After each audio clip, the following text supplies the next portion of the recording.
નમસ્કાર વિદ્યાર્થી મિત્રો, Galaxy school of science Vadgam આજના લેક્ચરમાં આપનું હાર્દિક સ્વાગત કરે છે। આજે આપણે લેક્ચર નંબર 12 જેના અંદર લાસ્ટ લેક્ચરના અંદર આપણે કોપર અને ઝિંકનું શુદ્ધિકરણ ભણ્યા હતા। આજના લેક્ચરમાં આપણે એલ્યુમિનિયમનું શુદ્ધિકરણ કેવી રીતે થાય છે એ આજે આપણે અભ્યાસ કરવા જઈ રહ્યા છીએ। તો વિદ્યાર્થી મિત્રો, આપણે એલ્યુમિનિયમ જે છે, એલ્યુમિનિયમને આપણે સંજ્ઞા તરીકે Al કહીએ છીએ, બરાબર। તો અહીંયા આગળ સૌથી પહેલા જો વાત કરીએ તો એલ્યુમિનિયમની જે ખનિજ છે બોક્સાઇટ, એ બોક્સાઇટના જ્યારે અગાઉના સમયના અંદર 2000 અંશ સેલ્સિયસ તાપમાને પણ એનું જે શુદ્ધિકરણ કરવું ખૂબ જ અઘરું હતું બોક્સાઇટમાંથી એલ્યુમિનિયમનું। એટલા માટે અત્યારે અહીંયા આગળ એક પાત્રના અંદર જો આપણે વાત કરીએ તો Al2O3 ની સાથે આપણે કાર્બાઇડ Na3AlF6 અથવા CF2 આપણે ઉમેરીએ છીએ, એને મિશ્ર કરીએ છીએ, બરાબર। અને જ્યારે Al2O3 સાથે કાર્બાઇડ અથવા CF2 ને મિશ્ર કરીએ છીએ ત્યારે એનું જે ગલન બિંદુ હોય છે એ ગલન બિંદુ નીચું જાય છે અને વાહકતા જે છે એ વાહકતા વધે છે। ગલન બિંદુ નીચું જાય છે જ્યારે આપણે કાર્બાઇડ અથવા CF2 Al2O3 ના અંદર ઉમેરીએ છીએ, અને વાહકતા એટલે આયનોની ધન હોય તો ઋણ બાજુ જશે, ઋણ હશે તો ધન બાજુ જશે, એટલે કે વાહકતાના અંદર પણ શું થાય છે, વધારો થાય છે। હવે જો વાત કરીશું તો અહીંયા આગળ આપણને એક આકૃતિ આપી છે, એ આકૃતિના આધારે જો આપણે સમજીશું તો આ એક સ્ટીલનું બહારનું જે પડ છે, સ્ટીલનું પાત્ર છે, જ્યારે અંદરની સાઈડ કાર્બનનું લેયર છે, બરાબર, કાર્બનનું સ્તર છે અંદરના ભાગે, બરાબર, જે કેથોડ તરીકે વર્તે છે, જ્યારે અહીં એનોડ તરીકે ગ્રેફાઇટ એટલે કે કાર્બનના અહીંયા આગળ ક્લેમ્પ લીધા છે, અને આ ગ્રેફાઇટ જે છે એનોડ તરીકે વર્તે છે। જ્યારે પાત્રની અંદર આપણે Al2O3 અને કાર્બાઇડ અથવા તો CF2 એને મિશ્ર કર્યું છે, ત્યારે આપણે જ્યારે જોઈશું આ જે પાત્રની અંદર આકૃતિની જે વાત કરી એના ઉપરથી જો વાત કરીશું તો સૌપ્રથમ આ જે Al2O3 છે એનો વાહકતામાં વધારો થશે, એટલે બંને આમાંથી ધન અને ઋણ આયન Al2O3 માંથી ધન અને ઋણ આયન બંને છૂટા પડશે, અને ધન અને ઋણ આયન બંને છૂટા પડશે એટલે અહીંયા આગળ જો વાત કરીએ તો જે Al છે એ Al એ આ કેથોડ પાસેથી 3 ઇલેક્ટ્રોન મેળવીને એનું રિડક્શન કરે છે, એટલે કે આ પ્રકારે અહીંયા આગળ કેથોડ ઉપર પ્રક્રિયા થશે। કેથોડ ઉપર Al+3 જ્યાં કેથોડ પાસે અહીંયા આગળ કેથોડ અને એનોડ બરાબર લીધા છે, જેને ધન છેડા અને ઋણ છેડા સાથે જોડી આપણે સ્વિચ ઓન કરીશું એટલે અહીંયા આગળ શું થશે, પ્રક્રિયા સ્ટાર્ટ થાય છે। એટલે Al2O3 માંથી Al+3 છે એ કેથોડ પાસેથી 3 ઇલેક્ટ્રોન મેળવે છે, અને 3 ઇલેક્ટ્રોન મેળવશે એટલે એમાંથી શું મળે છે, Al મળે છે। આ Al જે મળે છે પીગળિત અવસ્થામાં મળે છે, એટલે Al એમાંથી પીગળિત અવસ્થામાંથી દ્રાવણમાંથી બહાર નીકળી જાય છે એલ્યુમિનિયમ। જ્યારે હવે એના અંદર વધીશું ઓક્સિજન। હવે જે આ ઓક્સિજન છે એ એનોડ ઉપર આ રીતે પ્રક્રિયા કરે છે। હવે આ જે ઓક્સિજન છે દ્રાવણમાં, જે એલ્યુમિનિયમ તો અહીંયા આગળ આપણને કેથોડ પાસેથી 3 ઇલેક્ટ્રોન મેળવ્યા, બરાબર, અને Al માં એનું રૂપાંતર થયું। જ્યારે હવે આ ઓક્સિજન જે વધે છે એ ઓક્સિજન આ એનોડ પાસે રહેલા જે કાર્બન છે એના સાથે પ્રક્રિયા કરે છે, એટલે પ્રક્રિયા આ રીતે કરશે C+-2 એટલે એમાંથી શું બનશે, કાર્બન મોનોક્સાઇડ, અને ઇલેક્ટ્રોનનો ફેરફાર કેટલો થશે, 2 થશે, બરાબર। એ જ રીતે આ જે ઓક્સિજન છે એ અહીં આગળ જેમ ઓક્સિજન સાથે જોડાઈને કાર્બન મોનોક્સાઇડ બનાવે છે એમ કાર્બન ડાયોક્સાઇડ પણ બનાવે છે, અને એ દરમિયાન 4 ઇલેક્ટ્રોન શું થાય છે, મુક્ત થઈ જતા હોય છે, બરાબર। તો અહીં આગળ આ જે પ્રક્રિયા છે ઇલેક્ટ્રોનની એ આ પ્રકારે ઇલેક્ટ્રોનનો ફેરફાર થાય છે એનોડ ઉપર, કારણ કે જે ઓક્સિજન અહીંથી મુક્ત થાય છે એ આ કાર્બન સાથે એનોડના જે ગ્રેફાઇટ છે કાર્બન એની સાથે પ્રક્રિયા કરી એનોડ ઉપર એક વખતે મોનોક્સાઇડ બનાવે છે, એક વખતે કાર્બન ડાયોક્સાઇડ બનાવે છે, અને એ વખતે ઇલેક્ટ્રોનનો ફેરફાર પણ અહીં આપણે દર્શાવેલો છે। તો વિદ્યાર્થી મિત્રો, આ જે ઓક્સિજન જે છે એ ઓક્સિજન અહીંથી મુક્ત થઈને કાર્બન સાથે એટલે કે એનોડના કાર્બન સાથે જ્યારે પ્રક્રિયા કરે છે ત્યારે સતત એનોડને આપણે એટલે કે કાર્બન જે છે એનોડ પર એને સતત બદલવા પડે છે, કારણ કે જેટલી વખત ઓક્સિજન કાર્બન સાથે પ્રક્રિયા કરશે એટલે કાર્બન તો વપરાવાના જ, અને કાર્બન વપરાઈ જાય છે એટલે એનું પ્રમાણ ઘટે છે, એટલે સતત આ વારંવાર આ ગ્રેફાઇટ પરના જે કાર્બન છે બરાબર એ કાર્બન અવારનવાર બદલવા પડતા હોય છે. હવે જો વાત કરીશું તો 1 કિલોગ્રામ એલ્યુમિનિયમ દીઠ આપણને 0.5 કિલોગ્રામ, અહીં આગળ જોજો કે 1 કિલોગ્રામ એલ્યુમિનિયમ દીઠ 0.5 કિલોગ્રામ જો આપણે વાત કરીશું તો એટલા આપણને અહીં આગળ એનોડ એટલે કે કાર્બન એ એનોડ ખવાઈ જાય છે. 1 કિલોગ્રામ જ્યારે એલ્યુમિનિયમ બને ત્યારે અડધો કિલોગ્રામ એનોડ શું થઈ જાય છે? ખવાઈ જાય છે, એટલે કે ઓક્સિજન સાથે પ્રક્રિયા કરે છે એટલે એટલા એનોડ ખવાઈ જતા હોય છે. હવે જો એલ્યુમિનિયમનું જો વૈશ્વિક સ્તરે એલ્યુમિનિયમનું જો ઉત્પાદન જૂની બુકના અંદર હતું, નવીના અંદર નથી, પણ એલ્યુમિનિયમનું ઉત્પાદન જોઈએ તો વૈશ્વિક સ્તરે જોઈએ 100 મિલિયન ટન છે,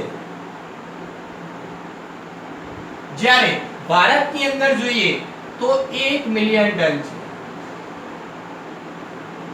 આ જૂની બુક્સના અંદર હતું કે એલ્યુમિનિયમનું જે ઉત્પાદન છે વૈશ્વિક સ્તરે 100 મિલિયન ટન છે, જ્યારે ભારતની અંદર જો જોવા જઈએ તો એલ્યુમિનિયમનું ઉત્પાદન કેટલું છે? 1 મિલિયન ટન જેટલું જોવા મળતું હોય છે. બરાબર, તો અહીં આગળ આપણે આ એલ્યુમિનિયમનું જે શુદ્ધિકરણ છે એના માટેની આ બધી ચર્ચા કરી.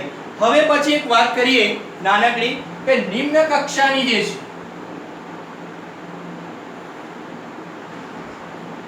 નિમ્ન કક્ષાની જે અયસ્ક હોય છે એ અયસ્ક એટલે કે ભંગાર, અને એમાંથી જ્યારે આપણે ધાતુ પ્રાપ્ત કરવી હોય છે ત્યારે આપણે આવી રીતે કોઈ પણ આયન સ્વરૂપે હોય એને એસિડિક દ્રાવણના અંદર જલીય પ્રક્ષાલન કરીએ છીએ, એટલે કે એસિડિક દ્રાવણના અંદર એને ઉમેરી અને એનું જલીય પ્રક્ષાલન કરીએ છીએ ત્યારે એની પ્રક્રિયા આપણે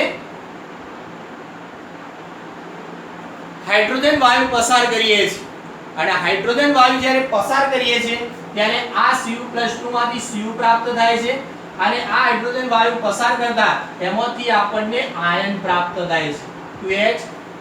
તો નિમ્ન કક્ષાની કોઈ પણ અયસ્ક હશે, કાચી ધાતુ હશે, તો એનું બેક્ટેરિયા અથવા તો આવું એસિડિક જે દ્રાવણ હોય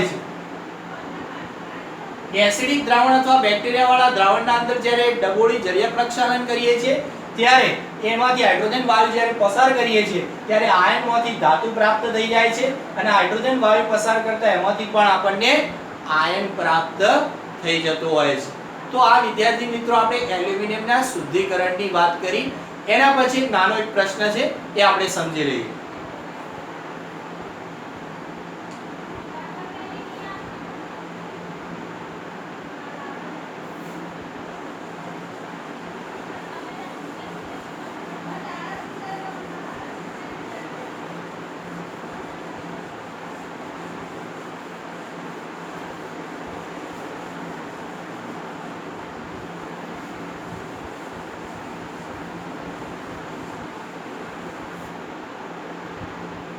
એના પછી એક નાનો પ્રશ્ન છે ધાતુ કર્મ વિધિના વિદ્યુત રાસાયણિક સિદ્ધાંત.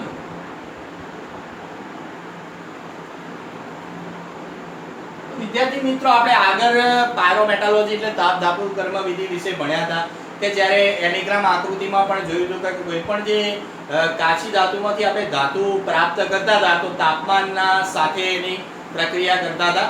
તો આ એક પાયરોમેટોલોજીનો એક ભાગ નથી, પણ આ એક વિદ્યુત રાસાયણિક કોષ અને એના અંદર જે થતી જે પ્રક્રિયા છે વિદ્યુત રાસાયણિક કોષના અંદર, અને એમાં કોઈ એક ધાતુ આયન છે જે ધાતુ આયનના દ્રાવણમાંથી આપણે ધાતુને પ્રાપ્ત કરવાની છે, એના માટેનો આ એક પદ્ધતિ છે.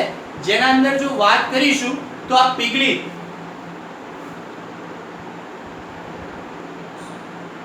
ધાતુશાળના વિદ્યુત વિભાજન ના રિડક્શન માટે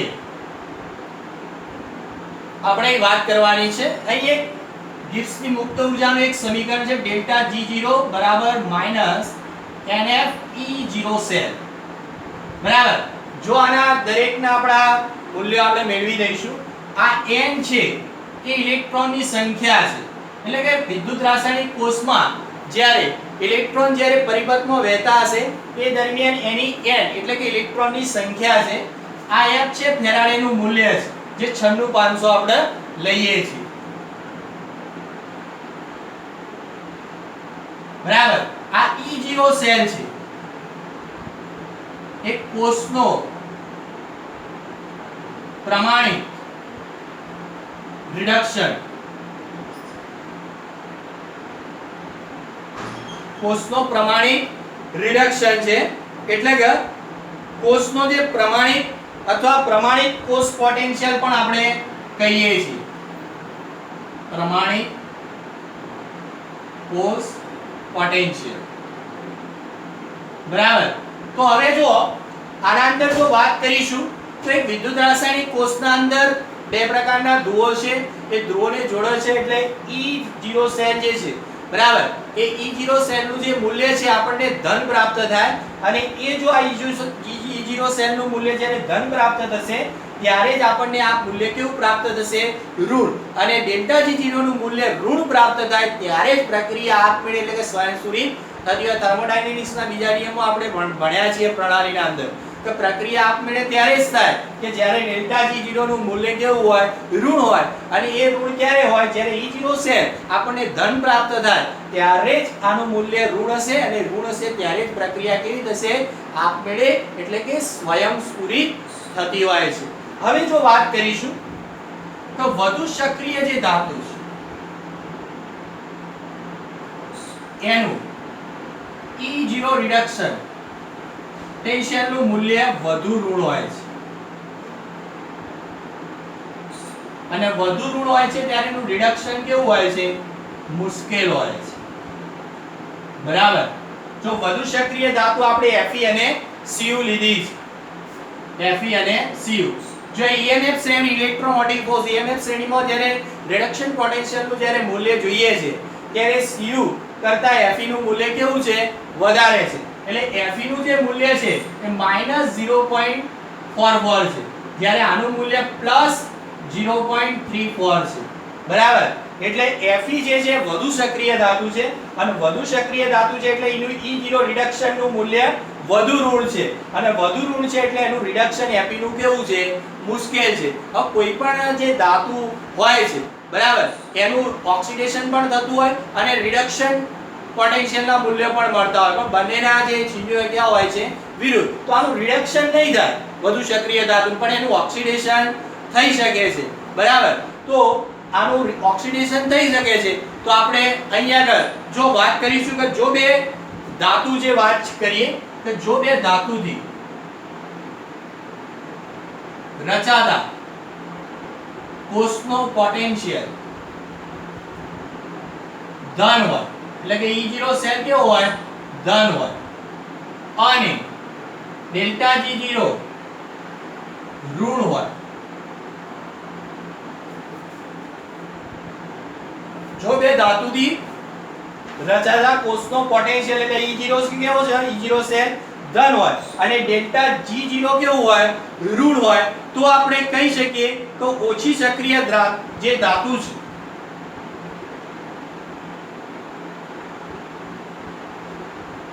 દ્રાવણમાંથી બહાર જાય છે. જો વિદ્યાર્થી મિત્રો એક વિદ્યુત રાસાયણિક કોષ હોય એના અંદર બે પ્રકારની Fe છે A અને Cu છે. બે પ્રકારના જે ધ્રુવો છે એને કોષ વડે આપણે જોડીએ છીએ. એમ કરી E0 સેલ જે છે એ E0 સેલ ધન હોય અને ડેલ્ટા G0 ઋણ હોય તો ઓછી સક્રિય ધાતુ એટલે ઓછી સક્રિય ધાતુ કઈ Cu એ દ્રાવણમાંથી શું થઈ જતી હોય છે બહાર જતી હોય છે. અને દ્રાવણમાંથી બહાર જતી હોય તો આ પ્રકારે આપણે પ્રક્રિયા પણ એની લખી શકીએ. પ્રક્રિયા લખવી હોય તો આ પ્રકારે આપણે લખી શકીએ.